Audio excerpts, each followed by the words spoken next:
Lion Brian Williams gets suspended, but is it enough? I'm John Phillips, and this is Pole Position.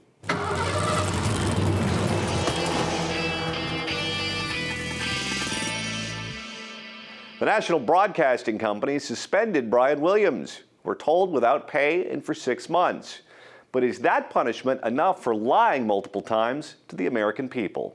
Shortly before a suspension was announced, a Rasmussen poll found that most people want Williams gone.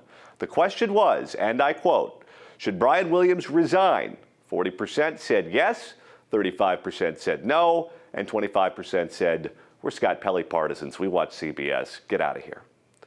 As ugly as those numbers are, even worse for Lion Brian was the fact that 40% of those polled said that they were now less likely to believe what was reported on NBC News because Williams lied. In news, credibility is everything. If you lose that, you're done.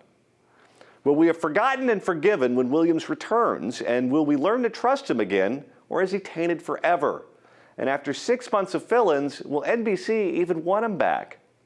Here's one final stat that may seal his fate. On a closely watched industry analysis of trustworthiness, he dropped from 23rd most trusted person to 835th. I think that's somewhere in between Donald Sterling and Anthony Weiner.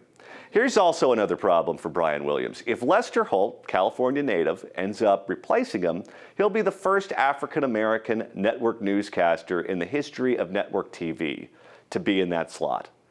It's not going to be easy for them to take Lester Holt out and replace him with a white guy with very little credibility. If Lester Holt becomes the permanent 6-month fill-in, I think Lester Holt probably stays there.